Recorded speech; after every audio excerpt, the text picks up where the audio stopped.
First, I'd like to congratulate, Creighton on a great year. And I've known Ed Service since I coached at Nebraska. I think he came into Creighton maybe my second year at Nebraska. And, man, they were so hard to beat. They didn't make mistakes. They could really field. Wasn't any fun playing them. And I have a lot of respect for him. And I know he's going to retire. But got everything that I thought we were going to get from Creighton. And that was a big-time effort, and guys that compete. I think we just played extremely well the last 2 days, and today we just came out and we got to sit around while they played, and to me our pitchers were amazing, and I think obviously Creighton was a little tired, and we didn't walk anybody. I think we struck out 20, and we hit 3 or 4 home runs. It was just it was a great game to watch if you're a Razorback fan, I would think, and just really proud of the team. All right, questions for student-athletes? Go ahead, Jackson. Gage, a career high for you, innings and strikeouts tonight. Just what was working for you and how special to do that in a regional setting like tonight?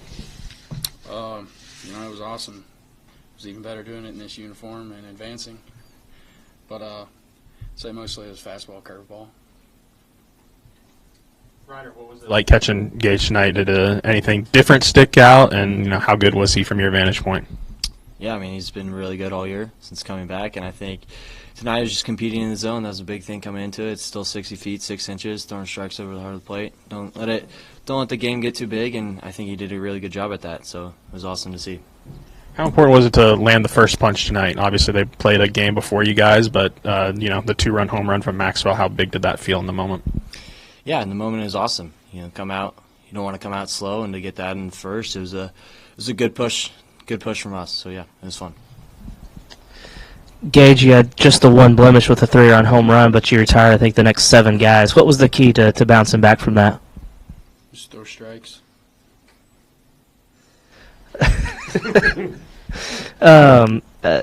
Zach was telling us last night, Rue, that the plan was kind of like, they're not a Power 5 team. They probably haven't seen the velocity that you guys have. Just was that the plan again today, and just do you feel like the velocity really kind of impacted them?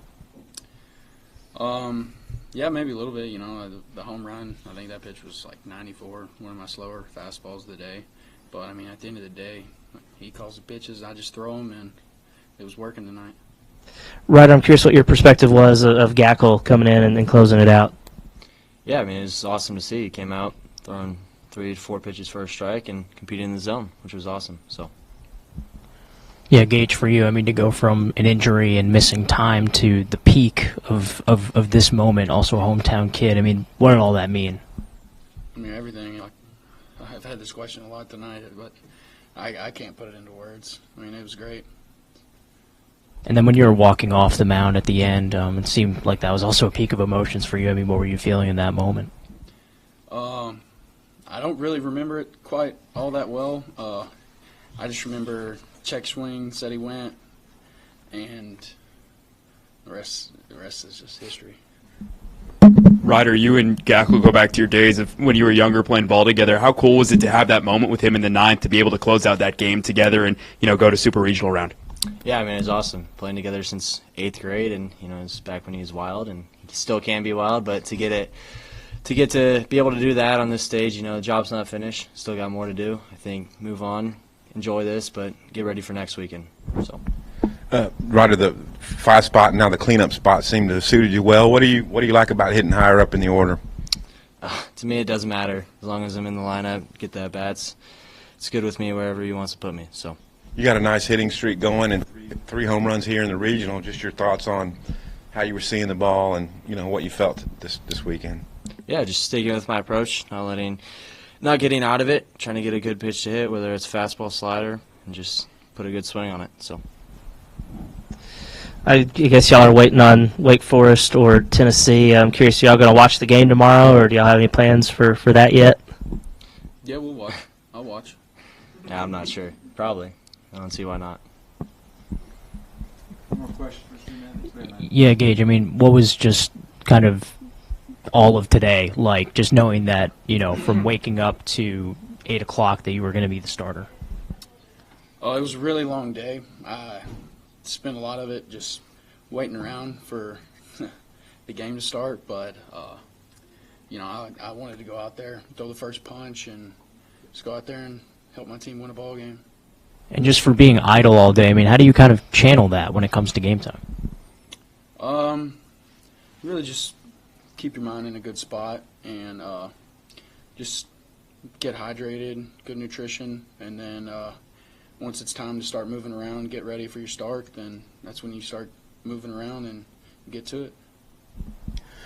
Ryder, I think everyone in the lineup, really 1 through 9, has made a leap with their power this year, you included. I mean, after all the off-season talk, I guess, from us coming into the season, just how gratifying is it to see what the offense has been able to accomplish and take that next step this year to get to a super regional? Yeah, I mean, I don't think we let the outside knowledge really get to us. We knew who we are coming from the first day that we stepped on campus. We knew we'd be a really good team, and I think just letting our play show it. So I think that was a big thing. But, yeah, the noise is the noise. Just stick with us and play our game. So. Hey, Gage, what did you see from Gabe after he came in and replaced you? And do you think there's anything that you did that maybe he was able to capitalize on, seeing that you had done it against their hitters? He was nails. That was awesome. He came out just fearless. It was awesome. I mean, he was a savage out there. I think, what did he punch? 7 in 3 innings? Yeah, I mean, heck yeah, man. He's a guy. He's always been a guy. There's a reason, he's in that spot. He's one of the best pitchers in the country. Any more questions for student athletes? Fellas, heck of a job this weekend. Thanks. See you next weekend.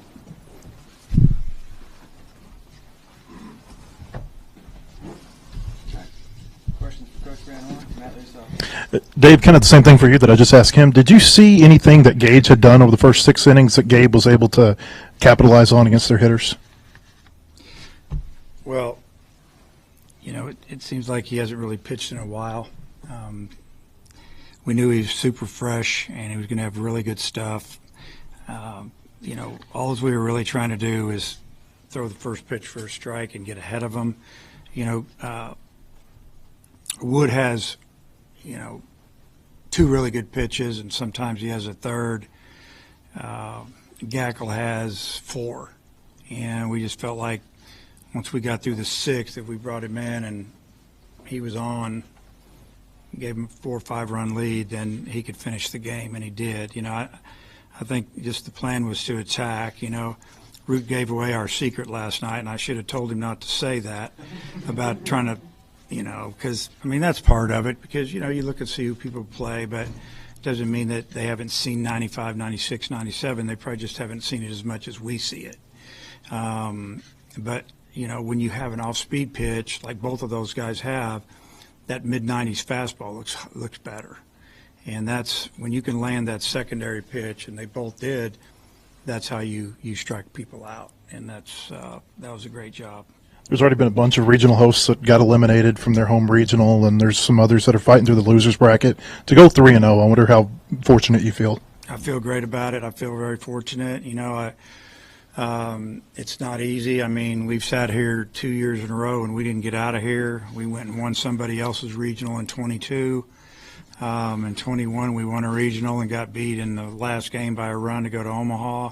I've kind of been on all sides of it, and it's you never take it for granted at all. It's like I told the guys, when we left Hoover, you have got to go earn it. Nobody's going to give you anything. You look at who's winning around the country.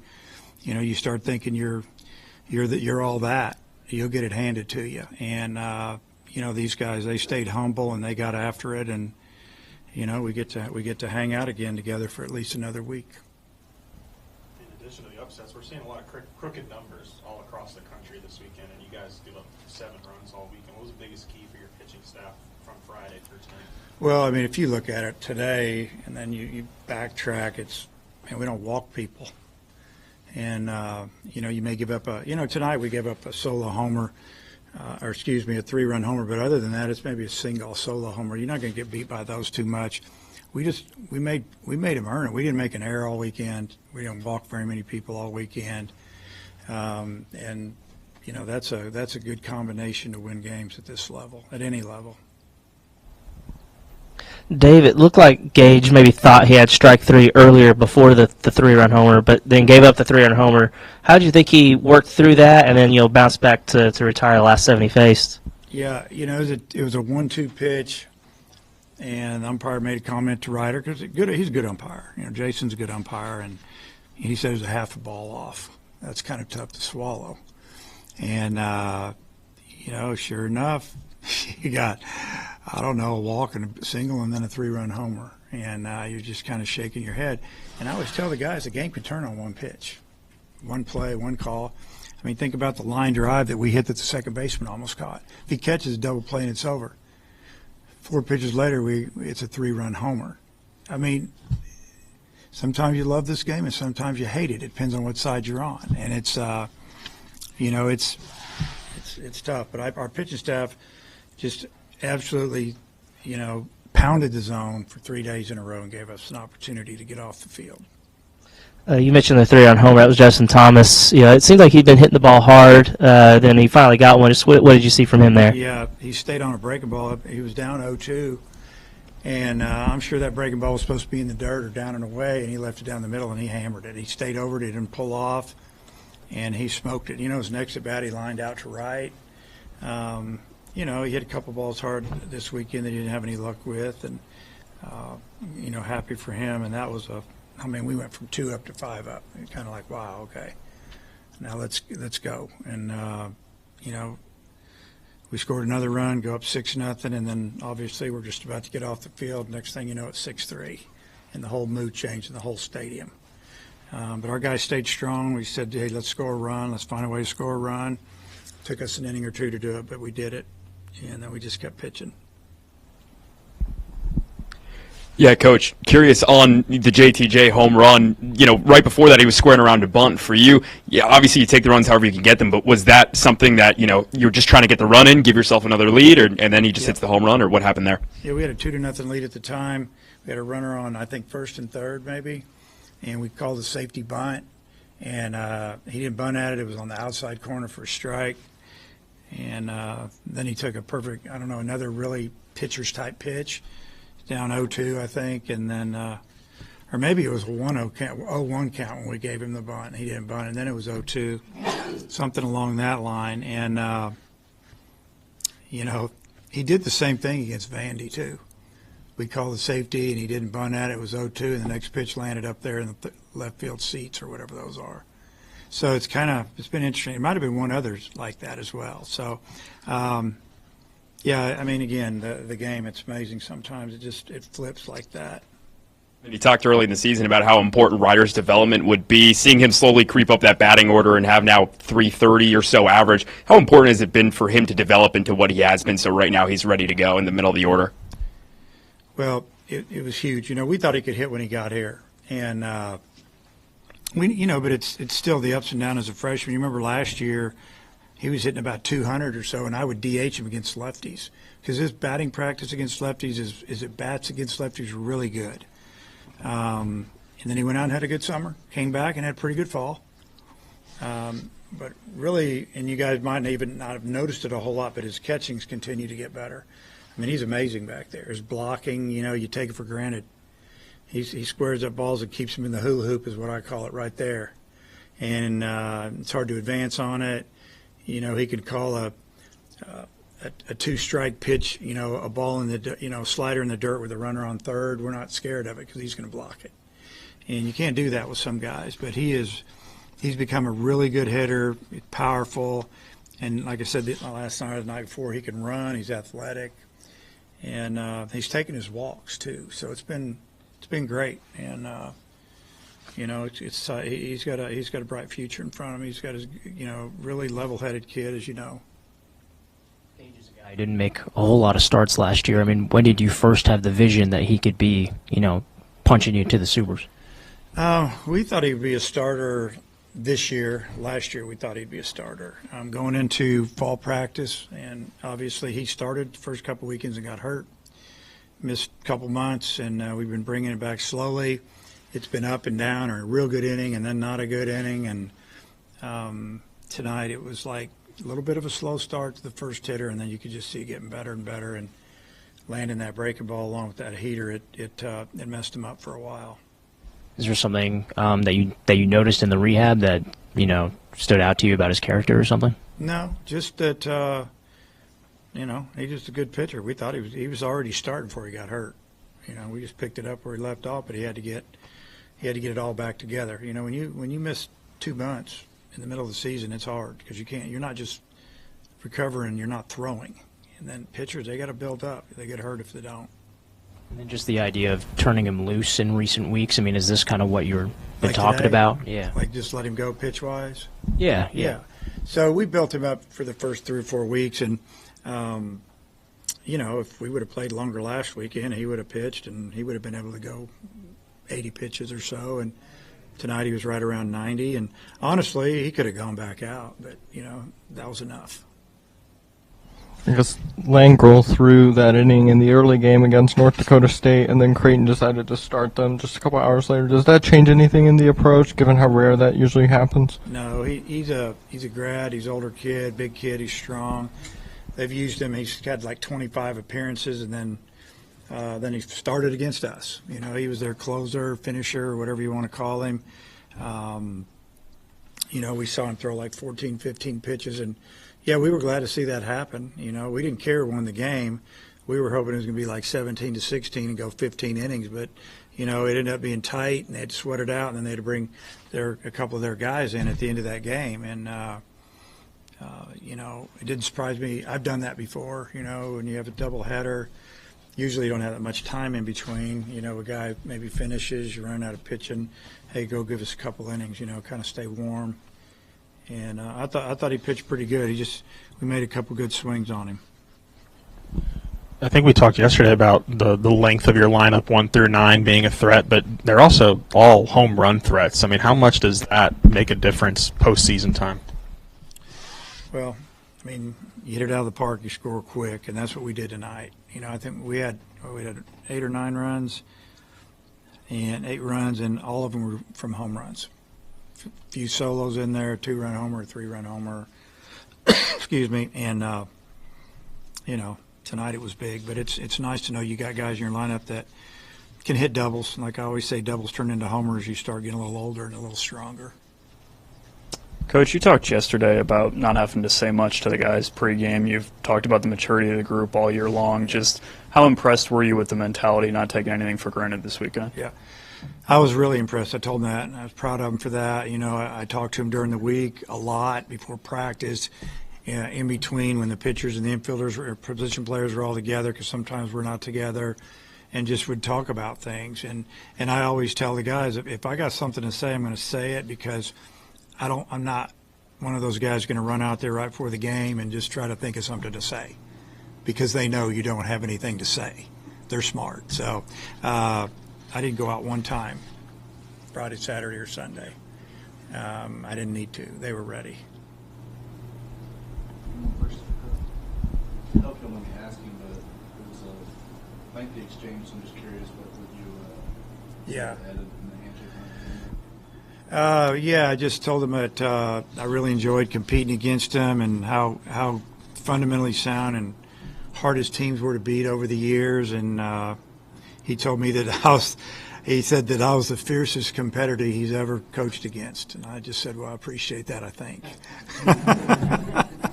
But I have a lot of respect for him, and he'll probably be in pro ball now doing something. His brother was a manager in the big leagues, and, he probably just felt like it was time. I don't know why we didn't talk about that, but it was a good exchange, and I appreciated it. But I wanted him to know how much I respected him and his teams, and he kind of said the same way, the same thing. We play the same way. We just play. We play hard, and there's not a lot of that other stuff going on, and he appreciated it. BetOnline is the world's most trusted betting platform and your number one source for all your sports betting action. Baseball season is in full swing and we're into the NBA and NHL playoffs, and BetOnline has more ways to stay in on the action with the latest odds, news, and scores, even live in-game betting while the games are being played. With the largest selection of odds on everything from the MLB, NBA, NHL, and UFC, BetOnline remains the best online source for all your sports wagering information. In between games, head over to the BetOnline Casino with all the top Vegas-style games, including poker and live casino. BetOnline, the game starts here.